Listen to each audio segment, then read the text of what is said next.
Tonight, the midterm battlegrounds. We're live in key states all across the country. Polls tightening in critical races with just 5 days to go. Contests coming down to the wire in Nevada, Wisconsin, and New Hampshire, with control of the Senate on the line. Former President Obama hitting the campaign trail in Arizona, and Biden headed there as well. There are warnings tonight about election integrity and the threats to democracy. Our teams in all of those battleground states with full coverage. Also tonight, the troubling signs of the economy. Layoffs growing, major tech companies, including Lyft and Stripe, cutting down their workforces. Amazon hitting the brakes on new hires as well. So does this mean a recession is imminent? The Petito lawsuit, the $50 million filing from the family of Gabby Petito, the young woman killed by her boyfriend on a cross-country road trip. Why they're claiming a Utah police department failed to protect their daughter. Plus, car prices dropping, the cost of buying a new ride finally falling after months of sticker shock. But with prices still sky high, what you need to know before you walk on the lot. And will this be the TikTok midterms? We'll show you the campaigns getting in on the widely popular social media app. Could this be the key to winning over those hard-to-get young voters? Top story starts right now.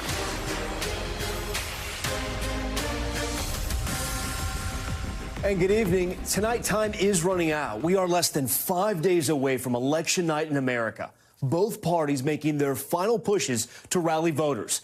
And early indicators suggest those efforts are paying off. Take a look at this stat. Nearly 33 million Americans have already cast their ballots. Many states seeing a greater turnout at this point in the race compared to the 2018 midterms. But millions more will vote next Tuesday. The race is so tight, Democrats now sending out their heaviest hitters. Take a look. Former President Barack Obama rallying voters in Arizona. You see him there with Senator Mark Kelly and candidate for Governor Katie Hobbs. But control of the Senate is still the big question. Mark, heading into next Tuesday, as a reminder, Republicans only need to pick up one seat, and these are the critical races we're watching tonight. Our team is live in three of those battleground states. Shaq Brewster is in Wisconsin. Juan Venegas is in Nevada. Von Hilliard is in Arizona. And Chief White House correspondent Peter Alexander is there as well tonight, covering that all-out sprint to the finish line. He leads us off. With Democrats at risk of losing control of Congress, President Biden delivering an urgent warning about Republican candidates who will not commit to accepting midterm results. We can't take democracy for granted any longer. The president calling out nearly 300 election deniers on ballots. The extreme MAGA element of the Republican Party, which is a minority of that party, is trying to succeed where they failed in 2020, to suppress the right of voters. But Republicans are slamming that closing argument as divisive and an attempt to distract from the Democrats' record. This is the president deflecting. Why didn't he bring up inflation, the number one issue of people looking at every day, or crime? In the competitive New Hampshire Senate race, Republican Don Bolduc is zeroing in on skyrocketing prices. 2 years ago, you were not making choices between heating and eating.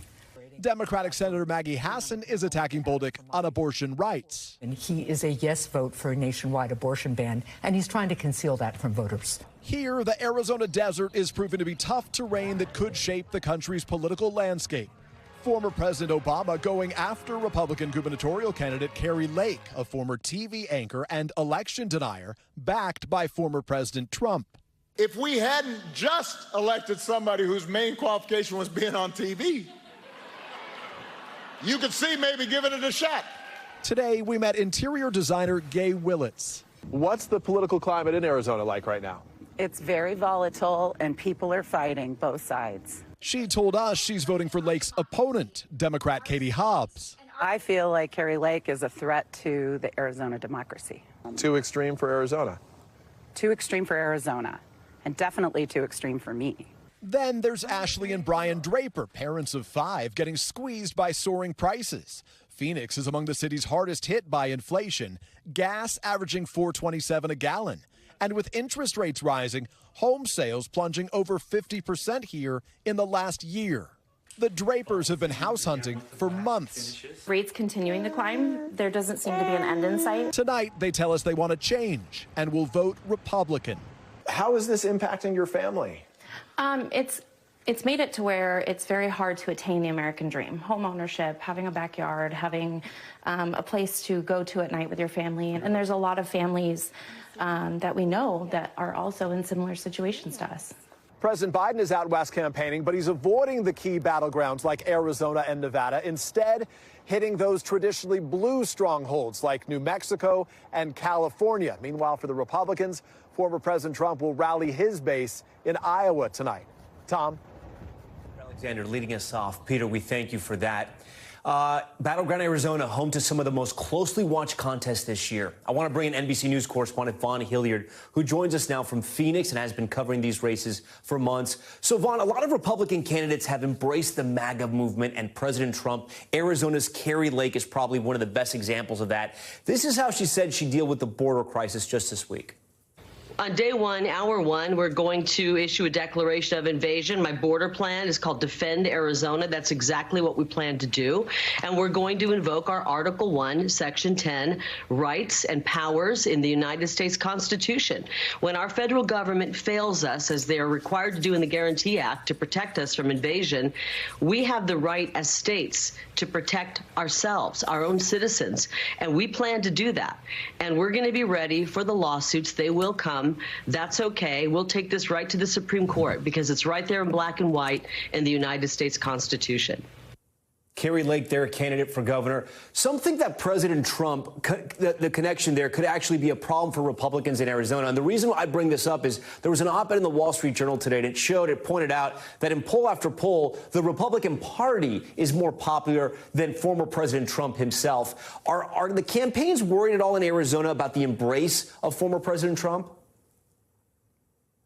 In Arizona, Tom, already has a history of rejecting Trumpism in the general election. In 2018, the Democrat Kyrsten Sinema beat Martha McSally, who aligned herself with Donald Trump. And in 2020, of course, not only did Democrat Mark Kelly win his Senate seat, but also Donald Trump lost by about 10,000 votes. So there's a history there. But when we're talking about Kyrie Lake, this is a situation in which she's going to the dance with the one who brought her. And the person who brought her was Donald Trump and his thousands of supporters. Because she had a competitive Republican primary, and she won because of that strong support, especially in the rural parts of those states, those folks that were closely aligned with Donald Trump. And you see this not only here in Arizona, but from Pennsylvania to Ohio to Florida. It's the folks that align themselves with Donald Trump in the primary, now in the general election, and they are relying, as much as they did in that primary, on those very folks to also come out and support them here in the general election. As Peter mentioned there, former President Obama was in Phoenix last night. He went as far as to warn that American democracy is at risk. Let's take a listen. If you've got election deniers serving as your governor, as your senator, as your secretary of state, as your attorney general, then democracy as we know it may not survive in Arizona. So democracy at risk has been one of the top polling issues for people who lean Democrat and also for independent voters. I'm curious, how's that playing in Arizona? Look, Democrats are relying on these independent, but also even anti-Trump conservatives to come to their side in order to change the outcome of the election. I was talking with Katie Hobbs, the Democratic candidate for governor here, just this afternoon, and I said, what would be the issue that you would credit for winning if you, in fact, do so on Tuesday? And she said that it's from conversations with Republicans who care about the threat to democracy. It's those voters on that issue that would help swing this election in her favor. And frankly, I had a conversation with a woman just this week here. I asked her who she was going to vote for, Kyrie Lake or Katie Hobbs, and she said that she wished she had a conservative vote for. She voted for Republican Doug Ducey in 2018, and she told me she wishes that he was running again. But that's not the choices that she has. So she is voting in 2022 for the Democrat for governor here in Arizona, Tom. Okay, Vaughn Hilliard. Vaughn, we appreciate it. Next, we want to head to Wisconsin. Take a look at a new poll that we have. It shows Republican incumbent Ron Johnson only 2 points ahead of his Democratic opponent, Mandela Barnes, a smaller margin than a poll last month and well within the margin of error. Shaq Brewster joins us now from Green Bay, Wisconsin. Shaq, as we saw in that poll there, the Republican is actually losing ground to his Democratic opponent, which is different from what we're seeing nationwide. I know you spoke with Johnson in an exclusive interview. What did he have to say? Well, both yesterday and today, Tom, Senator Ron Johnson told me that he's still feeling cautiously optimistic, but he wants to run through the tape. And we're seeing, as we follow him on the campaign trail, that part of that involves stepping up his attacks against his opponent, Democrat and Lieutenant Governor of Wisconsin, Mandela Barnes. You know, he's going beyond the policies. We hear the policies of inflation, of gas prices, things like that, but he's going beyond those policies in his attacks, going after Mandela Barnes, saying that he doesn't agree with people like me and you. That's what we heard him tell a group of people in Marathon County, saying that Barnes has contempt for America and disdain for Wisconsinites. I asked him about those attacks that we've been hearing. Listen to a little bit of that exchange in our one-on-one interview. We heard you say even today, you said your opponent does not, or suggested that he doesn't like America, that he doesn't like Wisconsinites. Well, I mean, so again, I'm telling the truth. He says the founding of America, awful. Or the founding of this nation, awful. Colonialization. Yeah, and again, he's saying that Wisconsin is institutionalized racism, and we conceal it. Does that sound like very supportive of Wisconsinites? Now, the attacks are flying on both sides. Yesterday, we saw what is likely Mandela Barnes' last campaign ad of this cycle, going after Johnson, suggesting that he's writing tax policy to benefit his own family. It's just a sense of how close this race is, Tom. Shaq, there's also news out of Milwaukee on an election official fired after fraudulently requesting absentee ballots. And, of course, Milwaukee's a place where there's the most voters in Wisconsin. Yeah, and we learned this in an unannounced press conference from the mayor of Milwaukee earlier today. He announced that the deputy director of Milwaukee's election commission fraudulently requested absentee ballots, specifically military ballots, and had them sent to a Republican lawmaker in the state. Now, we're learning that this was essentially to prove a point. In the state of Wisconsin, military members are able to request absentee ballots online using a state system. They do not have to be registered to vote, and they do not need to have proof of identification. That is something that Republican lawmaker, as he cast doubt on the 2020 election, referenced, and has been a loophole that he's been trying to close. And according to officials, this deputy director of the city's election commission was trying to essentially add evidence to that and show and prove a point that it's possible to commit fraud. Despite that, this is now a criminal investigation. The DA saying that charges are likely to be filed in the coming days, Tom. Yeah, going a little too far there to prove a point. Okay, Shaq Brewster for us. Shaq, we appreciate it. Finally, we go to Nevada, where concerns over the issue of inflation and cost of living could impact a historically Democratic key voting bloc's decision at the ballot box. NBC's Guad Venegas joins us now outside a polling site in Las Vegas. Guad, before we talk more about the voters you're talking to, can you walk us through what we're seeing in the latest polling out of Nevada, a very closely watched Senate and governor's race there? Tom, we've seen the polls change over the last few months, and things have gotten very, very tight. You've got two big races happening in Nevada. One, of course, is the U.S. Senate seat. Republicans have been looking at Nevada as the place where they can flip that U.S. Senate seat. Democrat Catherine Cortez Masto is the incumbent. She's gotten a lot of support from the Democrats. Obama was in town trying to activate the voters, trying to get the base to come out.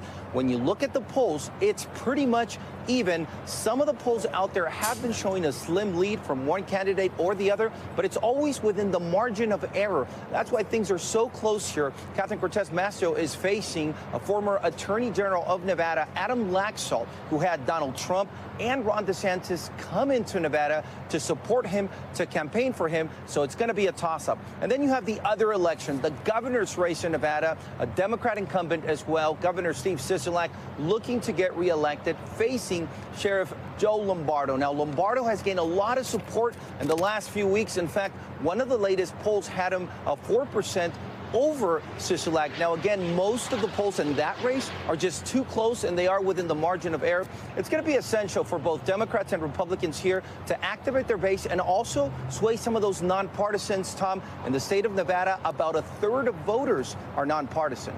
Yeah, and Guad, you're there in Nevada. Latino voters, a very important voting bloc that could make the difference in those tight races you were just talking about. We know that for Latinos who have been polled across the country, the economy, inflation is the #1 issue for Latino voters, for most Latino voters, I should say. We know that Las Vegas, Nevada, has been hit so hard by inflation. What are you hearing from the Latino voters you're talking to there? Tom, they've been hit hard. You've got a lot of working class voters, blue collar voters here, and Latinos, you know, Nevada, like in other states, are going to be the swing voters of the future. And I should add to that 1 in 5 voters in the midterms here in Nevada are expected to be Latino. So we hear a lot of concern from them, but we have heard that many of them say they will continue supporting a lot of the candidates that they did in the past. And we know that Latinos have traditionally supported Democrats in Nevada. Here's one of the voters that we spoke to at one of the polling sites. And I do believe that the Latina population is going to come out and vote for candidates that are supporting the population as a whole. Sometimes I do feel like there has been a lot of Latina people kind of going with the values that Republicans have tried to say they claim that they do carry. But I think in general, the Latina population is waking up. They're really paying attention, and they are going to start voting more Democratic. And when you look at that Senate race, Catherine Cortez Masto, the first Latina to be elected to the Senate for Nevada, is counting on that Latino vote, but it'll be essential for Democrats and Republicans to activate their base because turnout will be very, very important, Tom. Always is. Okay, Guad Venegas first. Guad, we thank you for that. We want to turn now to the economy and the social media shakeup. Twitter, with new owner Elon Musk, could be the next company to issue a massive round of layoffs. They would join other companies such as rideshare app Lyft and online payment giant Stripe in cutting workers for more. On this right now, I want to go to Brian Chung. He joins us live in studio here on Top Story. So, Brian, let's talk about these cuts. You're talking about 13% of workers at Lyft, 14% of workers at Stripe, and hints that Twitter could be next. Is this a sign that tech companies are expecting a recession? Yeah, well, Tom, the reporting is that it could be about half of Twitter's workforce, again, as reported right now, that could see the axe after Elon Musk has taken control of this company. But as you mentioned, it's not just Twitter. It's a lot of other tech companies as well that have signaled they want to cut back as well. Overall, the picture is like this. Stock prices have fallen quite a lot during 2022. And because of that, these companies are under pressure by their shareholders to cut to meet the bottom line. The focus is no longer on growing the company, which might require more people. The focus is on free cash flow, making sure that you can just get by so that this doesn't really continue anymore, the bleeding that's happening right now. So look, Meta's down 73%, Amazon's down 46%. A lot of tech companies are likely going to continue to cut as the overall economic picture continues to be murky. You're talking about stock prices there.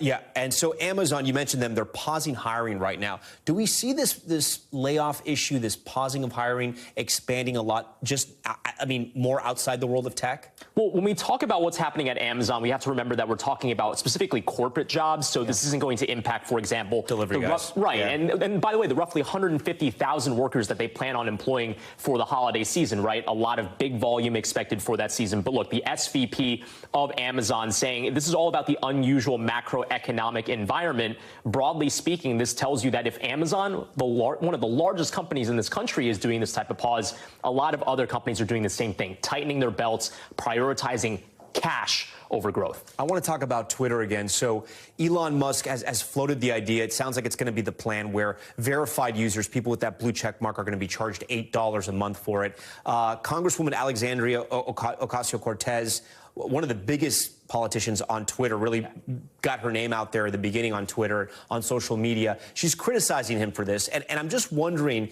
can Twitter survive if their best customers hate their policies? Well, I will say, Tom, it's a little bit of a noisy situation. AOC, for what it's worth, is alleging that there's been accounts like hers that may have been busted for criticizing Musk. Musk is saying, look, this is just something that's happening on the platform. Just pay up the $8. But the proposal really that matters to more people is essentially, if you don't pay that $8, you're going to lose that blue check.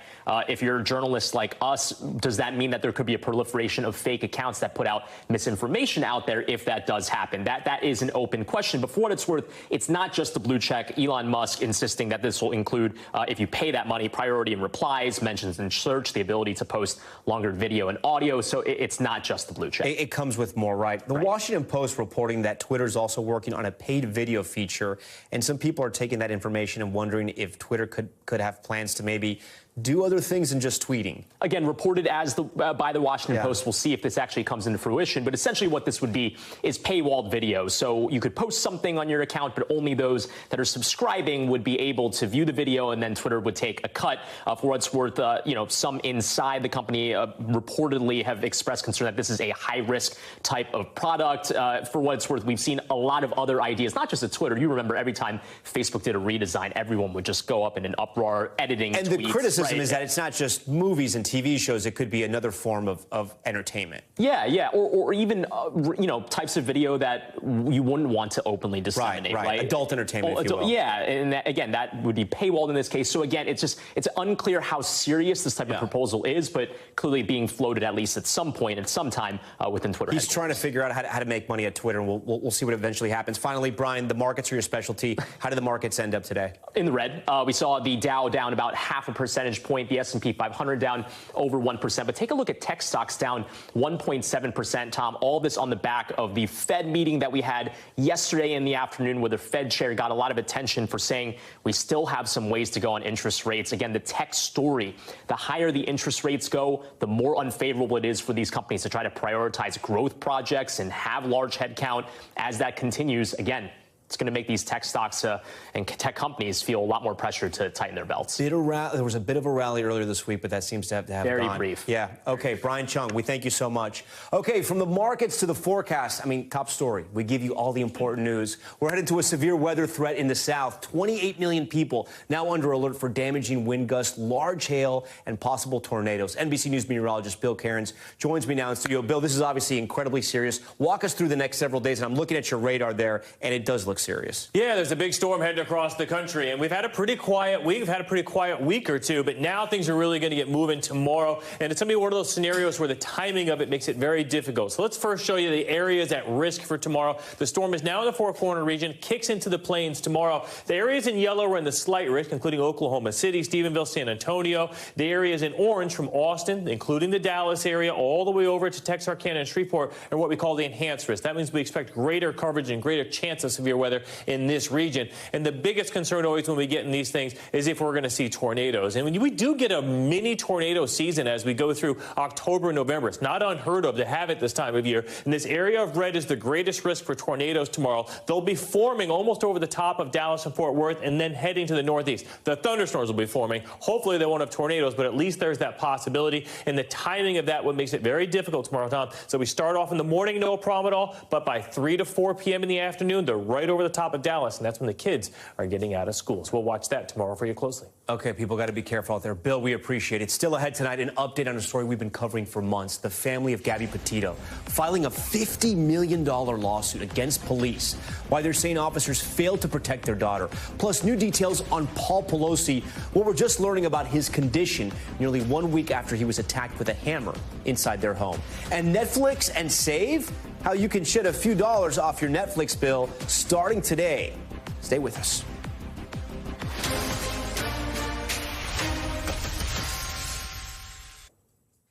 All right, we're back now with new developments tonight in the Gabby Petito case. Petito's parents filing a multi-million-dollar lawsuit against a police department in Utah, saying the officers were negligent during an encounter with Petito and her fiancé, Brian Laundrie. That incident taking place just about 2 weeks before Laundrie killed the 22-year-old. NBC's Stephen Romo has more. We feel we need to bring justice because she could have been protected that day. Tonight, the family of Gabby Petito officially filing a $50 million wrongful death lawsuit against a Utah police department, alleging they could have saved the 22-year-old's life. If the Moab police had followed the requirements of the Utah law, the Utah statutes on domestic violence, Gabby would still be alive today. So, tell me what's going on. She just gets worked up sometimes, and I try and really distance myself from her. The lawsuit accuses Moab City Police of failing to protect Petito during a domestic disturbance investigation last August, just weeks before her fiancé, Brian Laundrie, killed her. You want to tell me about those scratches on your face? She had her cell phone in her hand. That's why I was pushing her away. The suit also says the officers incorrectly concluded that Petito was the primary aggressor in the situation without properly questioning Laundrie. I've decided I am not going to cite you for domestic violence battery, okay? Do you think they have a good case here? Unfortunately for the Petitos, they do not have a strong case. It's easy to look at this video and say that Moab police officers should have done something differently under these circumstances. But that doesn't mean that they can be held liable. Police officers in the United States are given broad swaths of immunity to make mistakes. The city of Moab saying in a statement on August 12, no one could have predicted the tragedy that would occur weeks later and hundreds of miles away, and the city of Moab will ardently defend against this lawsuit. The lawsuit also states that one of the officers, Eric Pratt, was, quote, fundamentally biased in the investigation based on witnesses and other evidence demonstrating Pratt was a domestic abuser. We were unable to reach Officer Pratt for comment. Petito and Laundrie were traveling together across the United States on a van life journey, documenting it on social media along the way. Hello and good morning. Laundrie returned home from the road trip on September 1st without Petito. In October, about a month after Petito's remains were found, Brian Laundrie's body was discovered in a nature preserve not far from his parents' Florida home, along with writings in a notebook that claimed responsibility for killing Petito. This lawsuit is to honor Gabby's legacy and working for change in the system to protect victims of domestic abuse and violence. All right, Stephen Romo joins us now in studio. So, Stephen, separate from this lawsuit, we also know that the Petito family has filed a lawsuit against the Laundrie family.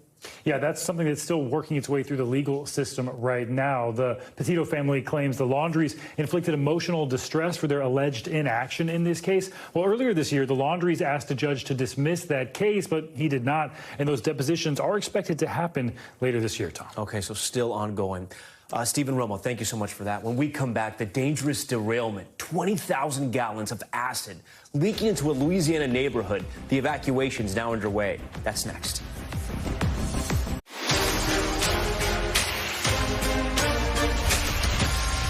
Okay, back now with Top Stories news feed, and we begin with an update on Paul Pelosi. Two sources, including a family member, confirming to NBC News that he has been released from the hospital. The husband of House Speaker Nancy Pelosi has been at the hospital since last Friday after he was attacked with a hammer inside of the Pelosi San Francisco home. He suffered a skull fracture and serious injuries to his arm and hands. Okay, evacuations are underway in Louisiana after a train derailed while carrying 20,000 gallons of acid. Video shows hydrochloric acid leaking onto the ground in St. James Parish. Crews are attempting to clean up the spill. Right now, roads in the area remain closed. Nearby residents are being housed in local hotels and a senior center. No one was hurt, and so far, no word on what caused this accident.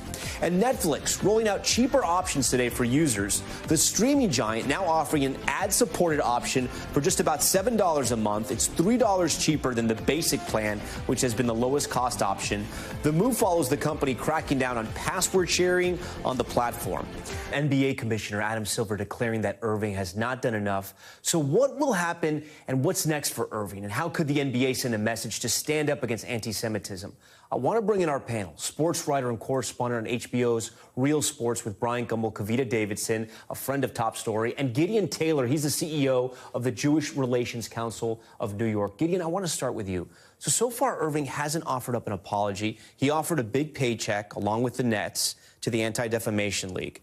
But how damaging are his comments? How damaging was that tweet? We are seeing the levels of anti-Semitism, the threats, grow online and in real life. Very damaging. And it's, it's sad because people like him have this incredible platform to reach a younger generation, a generation that doesn't know much about the Holocaust, that's open to conspiracy theories.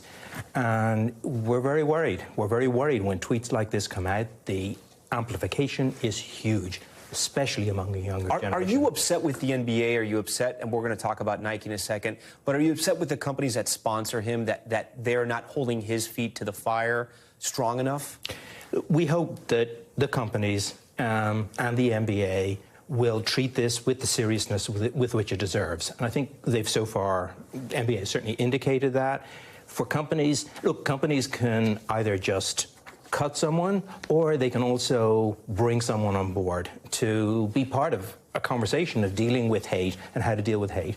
What's going to happen, I think, remains to be seen here. Kavita, this week you retweeted sports journalist Tommy Beer, and I want to put this on our screen right now for our viewers so they can read it. Here it is. The tweet was, last year Heat center Myers Leonard used an anti-Semitic phrase while playing a video game. After apologizing, Leonard was quickly suspended from all team activities, fined $50,000, and required to participate in a cultural diversity program.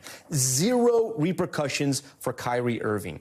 It's worth pointing out because it sounds like Irving and the Nets came to an agreement. Why do you think we haven't seen the same type of repercussions for Kyrie?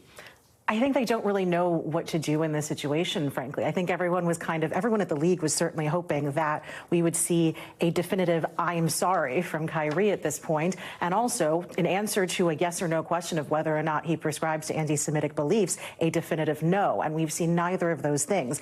I also do want to point out that Kyrie is part of the leadership of the NBPA. He's a vice president of the Players Union, so that does throw a little bit of a wrinkle here as well, even though the union has come out and definitively condemned any kind of anti-Semitic sentiment.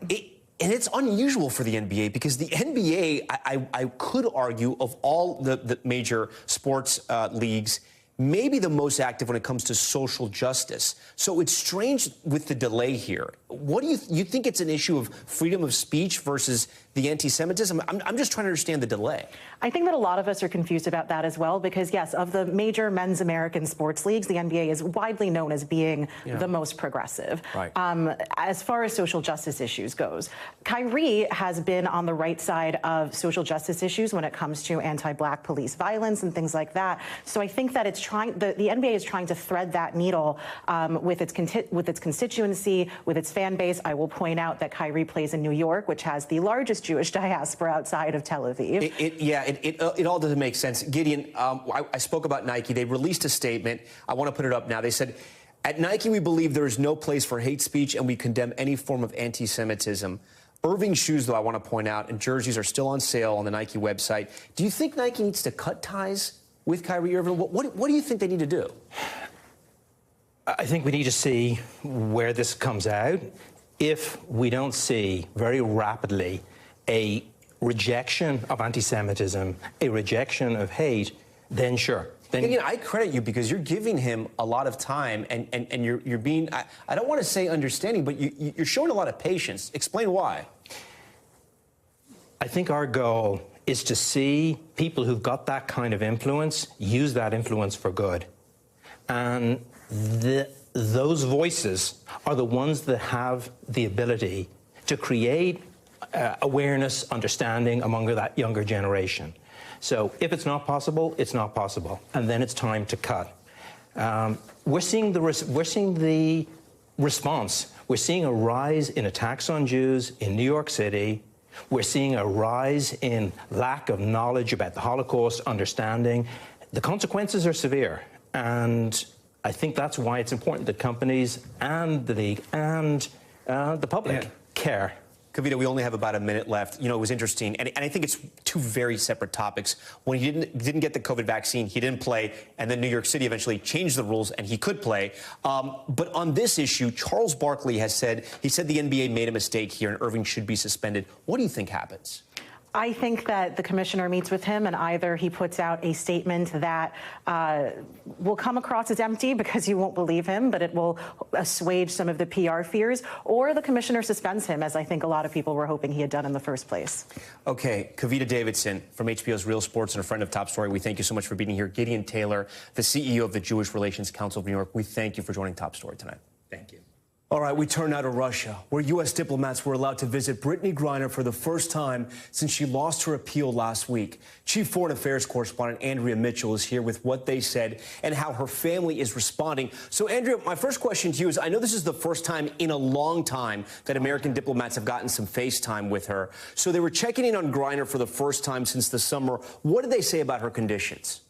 Well, they said that seeing firsthand, they realized her tenacity and her perseverance despite the circumstances. She's been held captive detained, you could say, but really wrongfully detained, according to the U.S., for 8 months. And now she's lost her appeal and, of course, is concerned about being moved to a much harsher location, a facility, which is a penal colony. So she's clearly distraught. So, Andrea, but it's strange because that reporting came out about the positive outlook from the diplomats, but Brittney Griner's wife spoke out just a day or two ago and painted a less optimistic picture. Well, understandably, she knows her a lot better than the diplomats do, and she can sense, as any spouse would, differences, and she is concerned. She said that Brittney expressed, concern that she was losing her mind. She was losing her sense of reality, if you will, in that long, detention. 8 months is a very long time. She's a tall woman, and she is being held in a small facility. She only gets an hour of exercise a day. She has not played any basketball. They have a hoop there, but she didn't want a basketball. She said it would be too frustrating. So she's concerned, obviously, about the appeal having been denied and now moving to a tougher, harsher, prison facility. They are notorious, infamous facilities in Russia. That said, there's some hope that U.S. officials tell me that maybe after the election something might happen on a trade, because they say that that Russia is not going to do anything until the election. They don't want to hand, Joe Biden any kind of pre-election victory. Okay, and all of this as the war rages on in Ukraine, which is also a part of this as well. Andrea Mitchell, we thank you so much for your reporting tonight here on Top Story. You bet. Coming up, a big new report about car prices. What's happening at car lots across America? For the first time in a long time, guess what? Prices are coming down. When we come back, we're going to speak to somebody who owns a couple of car dealerships. He's going to give us his 3 best tips when you walk onto the car lot to get the best deal. Stay with us. Back now with Money Talks, what consumers and investors need to know from the business world and beyond. Car buyers are finally seeing some relief after years of supply chain setbacks. With more inventory and lower prices, the rules for buying a car have changed. Jake Ward has more now on what you need to know. When we visited this California Toyota dealership a year ago, this van was the only new car they had, and someone had just bought it. Do you think they ever test drove it? My guess would be no. Today, Keith Hernandez has a few more cars on the lot. And the good news for anyone in the market for a new ride is that prices nationwide, while up from a year ago, are cooling, down an average $574 from their peak in July. But at Hernandez's dealership, the best buys are across the street. Why do you have so many used cars right now? So great question. Mainly for those that don't want to wait the 6 to 10, 12 months. New cars are still so scarce, there's a waiting list. And dealership profits off each vehicle have soared since before the pandemic.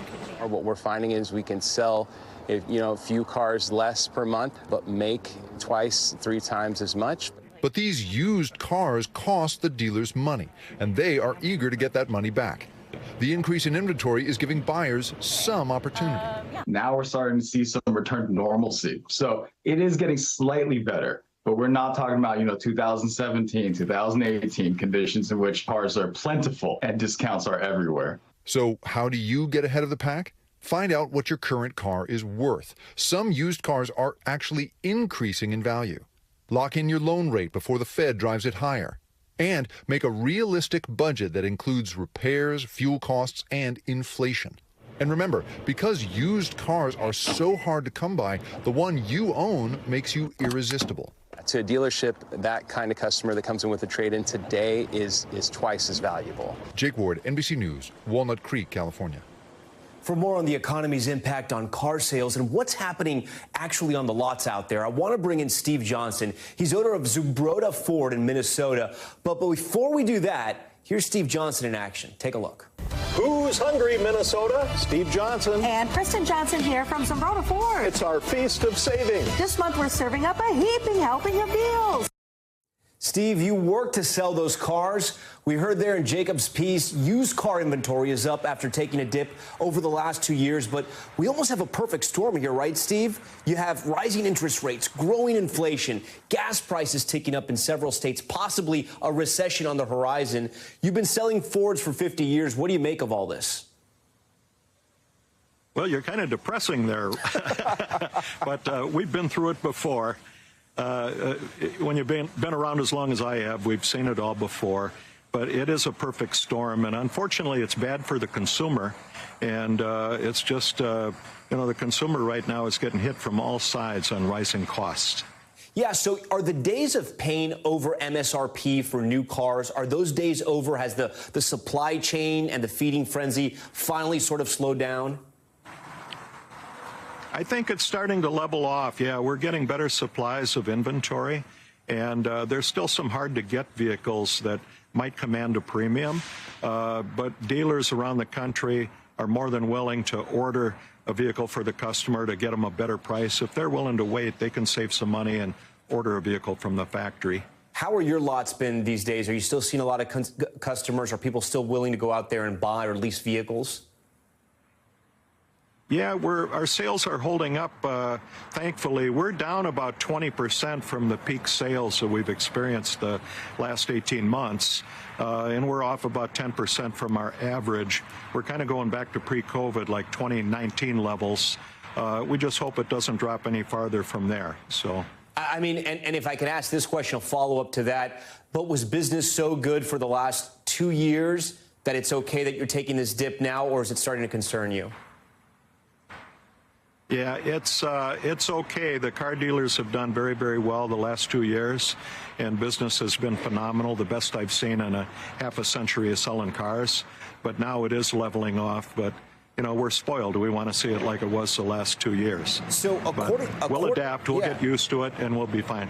So according to Edmunds, which, as you know, is an automotive analytics and data firm, monthly new car payments topped $1,000 for a record 14.3% of American consumers in the last quarter. In your experience, when car payments are this high and the economy takes a hit, and we just did a story yesterday about how much people are putting on their credit cards, what's the domino effect, you think? Yeah, well, I'm afraid we're going to see some results from this, because if layoffs happen or there's a shrinkage in the job market, it's going to affect a lot of people with high payments like that. A lot of people's personal economy is very fragile, so it's a cause for concern. Finally, I got to ask you about those Broncos I see there behind you. They're so popular across America. Are people still obsessed with them? The Bronco is red hot. They're still selling all over the country, and we have a waiting list of people waiting for them. And it is a little bit higher price point vehicle, so maybe a more affluent customer for that vehicle. But there's no slowdown in the Bronco sales. Seeing more and more of them on the roads. I do want to ask you, for our viewers out there who are thinking about getting a used car or a new car, give us 3 good tips that when you walk out into the car lot, you can get the best deal possible. Oh, best deal possible. That's a good one. I think, number one, keep an open mind. A lot of customers come in with a very specific vehicle that they're looking for, and the best buy might be a similar car, maybe a few more miles, a few less miles, a different color. So keep an open mind when you're shopping, and, you know, look at all your options. Most dealers have many, many vehicles to choose from. The supply is growing substantially, so there's a lot of options out there. Just keep your options open, and put your butt in the seat and your hands on the wheel and give it a test drive and see which one you like. And Steve Johnson, anything we shouldn't do when we walk out of the car lot? Any definite red flags or things people shouldn't do? They may get sort of screwed on a deal. Don't walk into a car dealership with your title in your pocket and tell them that I'm just looking. I got you. Okay, that's a good one. Steve Johnson, thanks so much. We appreciate your time here. We're back now with a big breaking update just into the newsroom. The Brooklyn Nets have suspended star Kyrie Irving. The team confirming the suspension in a statement tonight, saying it will be no less than 5 games. The move comes after Irving posted a movie with anti-Semitic content on his social media. The team saying they were dismayed when given an opportunity in a media session, Kyrie refused to unequivocally say he has no anti-Semitic beliefs. They are suspending him without pay. And Hallie and I will be hosting a midterm special this Tuesday night.